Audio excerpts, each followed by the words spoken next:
दोस्तों नमस्कार।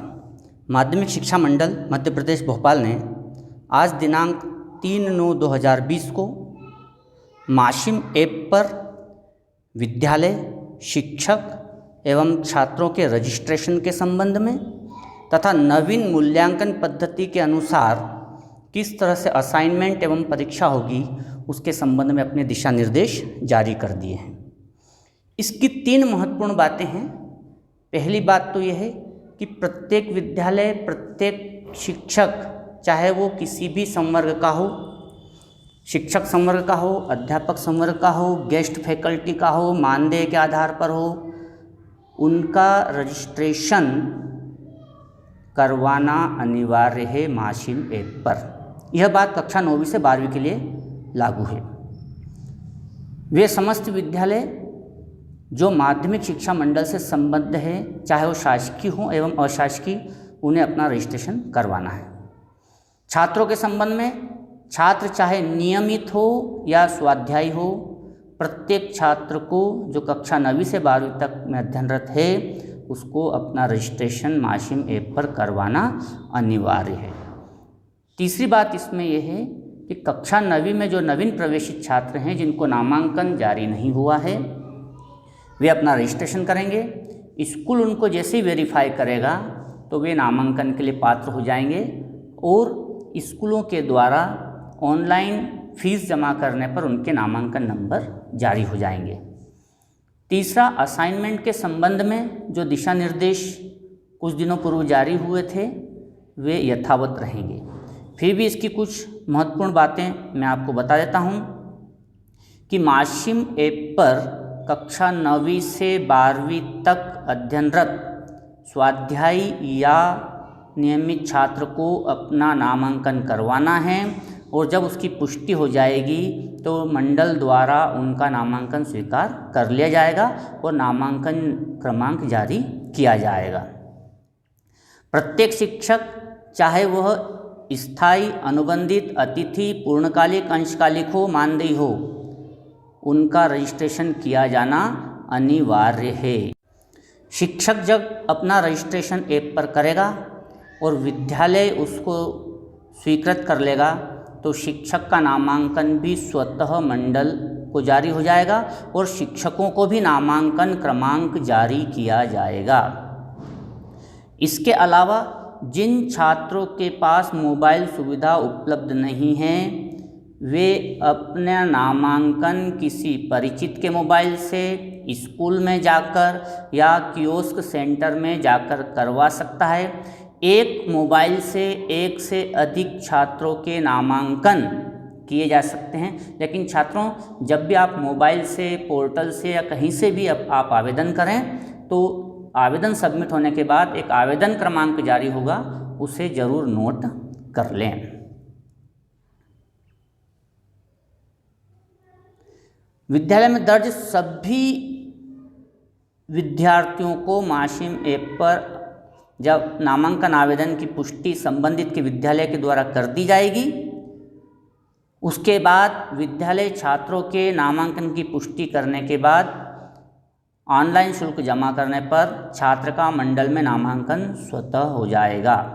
वार्षिक परीक्षा के लिए छात्रों को अलग से परीक्षा फॉर्म भरने की आवश्यकता नहीं होगी। संबंधित विद्यालय छात्रों से परीक्षा शुल्क प्राप्त करेगा और छात्रों द्वारा चयनित विषयों की पुष्टि करने के उपरांत विभिन्न विद्यार्थियों का परीक्षा शुल्क मोबाइल ऐप माशिम से मंडल के खाते में ऑनलाइन जमा कर सकेगा। ये विद्यालय के लिए दिशा निर्देश है।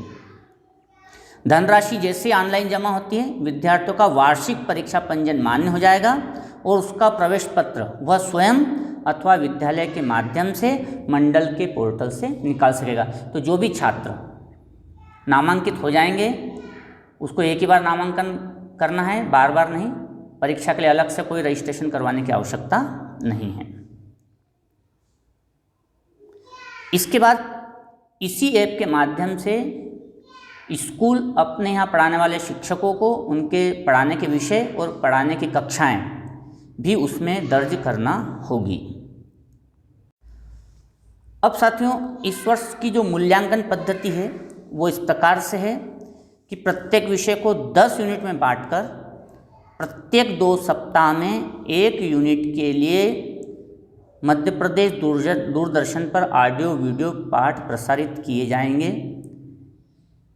ये ऑडियो वीडियो आपको शासन की वेबसाइट, फेसबुक और यूट्यूब पर भी उपलब्ध रहेंगे। विद्यालय, शिक्षक, विद्यार्थी अपनी सुविधा अनुसार इन्हें डाउनलोड भी कर इसका उपयोग कर सकेगा। लेकिन मुख्य बात है कि प्रत्येक विषय को 10 यूनिट में बांटकर प्रत्येक 2 सप्ताह में एक असाइनमेंट देना होगा। दोस्तों, जब स्कूल कोरोना संकट कम होने पर खुल जाएंगे तब स्कूल को अपने समय चक्र में दूरदर्शन पर प्रसारित होने वाले ऑडियो वीडियो के समय चक्र को ध्यान में रखकर स्कूल का टाइम टेबल बनाना होगा। जो होम असाइनमेंट है वो बच्चों को घर से तैयार करना है। प्रत्येक विद्यार्थी को घर बैठ कर के प्रश्न पत्र मोबाइल पर प्राप्त होंगे। उसके उत्तर वह किताब से अपने परिवार के किसी सदस्य की आदि की सहायता से तैयार कर सकता है, लेकिन विद्यार्थी को खुद को अपने हस्तलिपि में लिखना होगा। इसे होम असाइनमेंट कहा जाएगा। इसका मूल्यांकन विद्यालय का शिक्षक करेगा और उसके बाद शिक्षक उसमें प्राप्त नंबर को मोबाइल पर अपलोड करेगा। अब कुछ छात्रों को ये कठिनाई है कि सर जिसके पास मोबाइल नहीं है तो वो प्रश्न पत्र कैसे प्राप्त करेगा।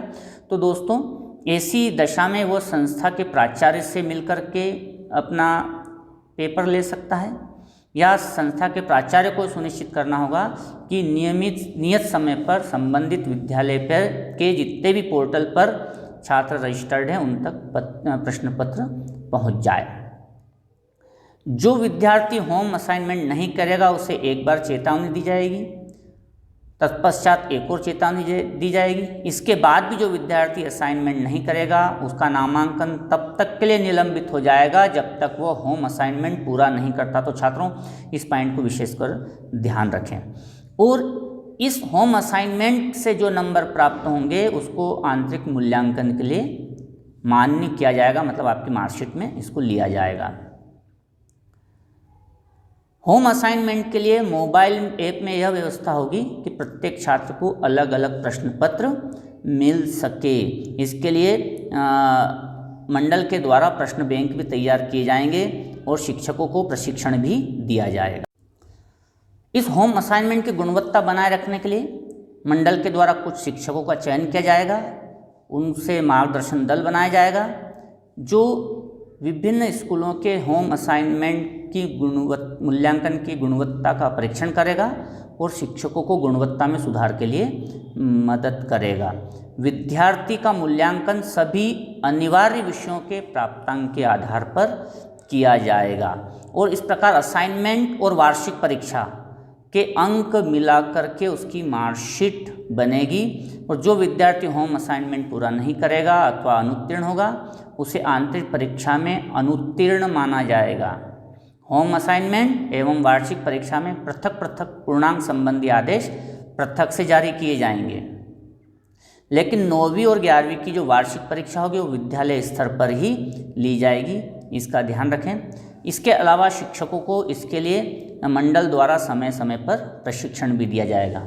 और दोस्तों, अभी जो माशिम ऐप है उसको 1-2 दिन में और मॉडिफाई किया जाएगा जिससे कि उसमें जो व्याप्त कमियां हैं उसको दूर किया जा सके। तो उसका कैसे उपयोग करना उसके लिए मैं एक वीडियो जारी कर दूंगा ताकि आपको सहायता प्राप्त हो सके। इसके अलावा मंडल ने कुछ नंबर जारी किए हैं दोस्तों, यहाँ पर मंडल के द्वारा जारी नंबर दिए गए हैं। तो इन नंबर पर आपको किसी प्रकार की असुविधा होने पर आप यहाँ पर बात कर सकते हैं। उपरोक्त पत्र सचिव माध्यमिक शिक्षा मंडल की ओर से जारी किया गया है। तो दोस्तों, ये नवीन दिशा निर्देश हैं जिसमें मूल्यांकन संबंधी और आपका माशिम ऐप के उपयोग संबंधी आवश्यक दिशा निर्देश जारी किए गए हैं। मेरी चैनल को आप सब्सक्राइब कर लीजिए। नवीन मूल्यांकन के संबंध में और जो नवीन दिशा निर्देश जारी होंगे वे तत्काल आप तक मेरे चैनल के माध्यम से पहुंचते रहेंगे। अगले दिशा निर्देश तक के लिए आपका से मैं विदा लेता हूं। धन्यवाद। पुष्पेंद्र गौड़,